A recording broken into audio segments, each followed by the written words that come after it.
You are listening to the Stop Binge Eating podcast with Kirsten Sarfty, episode number 194. Welcome to the Stop Binge Eating podcast. It's time for you to end your food obsession and begin feeling confident and in control around food. You are absolutely capable of eliminating binge eating from your life, and I'm going to show you how by giving you simple tools and insights that you can apply in your own life. I'm your host, Kirsten Sarfty. Now let's get to it.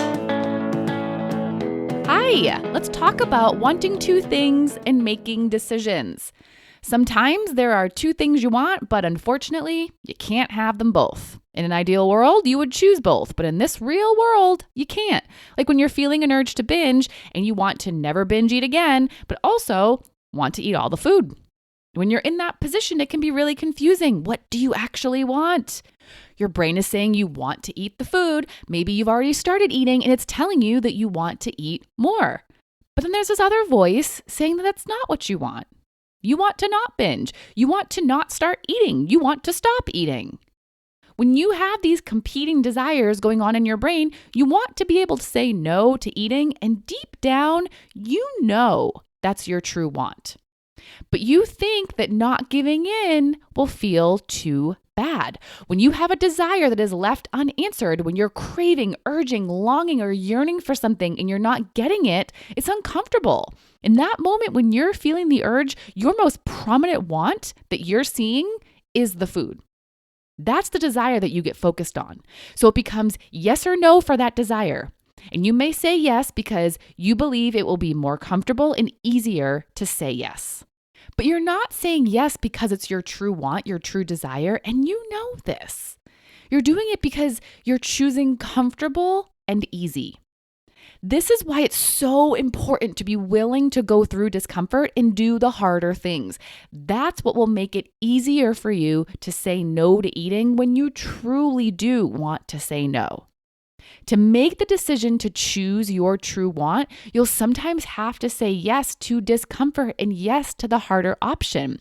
You'll also have to mentally amplify that voice that is stating your true want. That voice is there. It's speaking. It's telling you what you truly want.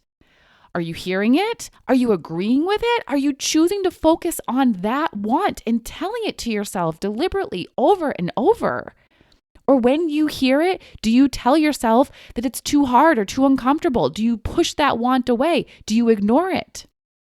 If you want to choose your true want, the thing you really want, not the thing you think you want in the moment, the false want, you have to put in effort to think about it, to tell yourself it, to turn up the volume on it. Now, it's not as simple as just saying, I want to not eat more food, and then you're good. Yes, you make that decision, but there's going to be more to the story. Your brain is going to tell you it's not what you want, and what you really want is to eat the food.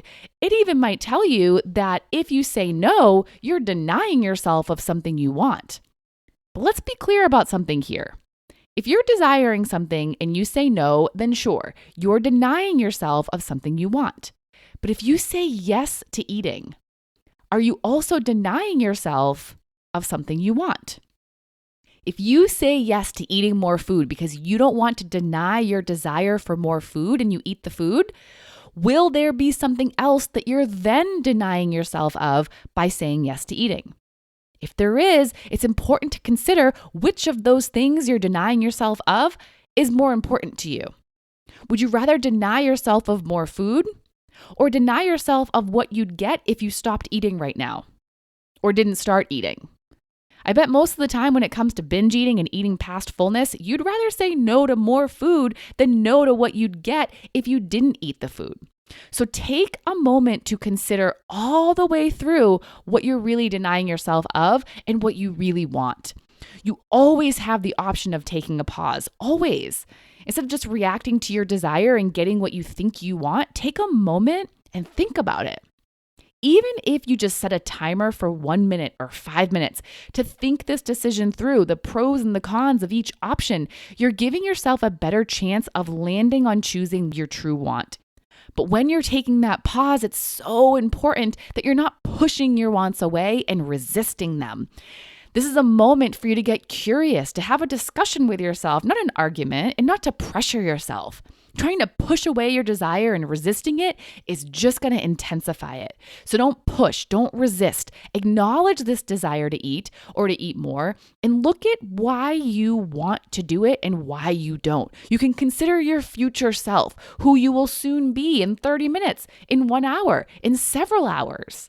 How you respond to your desire to eat will make it either harder or easier to follow through on choosing your true want, if eating is not your true want, of course. Saying no to your desire doesn't have to be super uncomfortable. And it won't be if you're clear about what you really do and don't want, meaning what your true self wants and doesn't want, both in the moment and in the big picture. And if you're not creating a whole bunch of negative emotion on top of the already uncomfortable, unanswered desire by arguing or pushing at your desire. Now, making these considerations and thinking it through without arguing for most people is not where it ends. For some of you, some of the time, that will be enough for you to choose your true want of not binging and not eating more. But in the other times, there's another piece to this. It's not just choosing your true want of not binging, it's also choosing what comes along with saying no to the false want that you think you want in the moment, that want to binge. It's choosing to feel the urge. It's choosing the discomfort. That becomes the obstacle. That becomes your focus. You may want to continue to focus on your desire to binge or not binge, but your work now is focusing on your desire to feel the urge or not. It's not about the food anymore. It's about the feeling. And just like I talked about a moment ago with your desire to eat more, you're not going to try and push the urge away, resist it, or argue with it. You're going to allow it to be there, telling yourself it's the better option than eating to make it go away. And telling yourself it's temporary, that you can handle this, and it'll be so worth it. You're going to talk yourself through the urge, focusing on the urge, keeping calm with it, allowing it, and encouraging yourself through it. You will make it through, and when you do, you'll get your true want. It's waiting for you on the other side.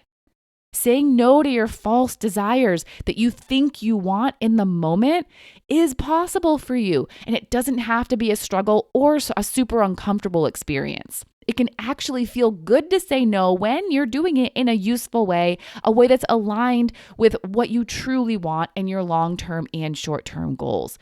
It may not feel good immediately, but give it a moment, and it will. It feels so good to be aligned with your true wants, but sometimes you have to go through a little discomfort to get there. All right, now you go out and get what you truly want, even if it's hard, even if it's uncomfortable. And I'll talk to you next time. Bye-bye. Thank you for listening to the Stop Binge Eating podcast. If you like what you heard today and you want more, go to coachkir.com/free. That's COACHKIR.com/free to get some awesome free stuff to help you stop binge eating.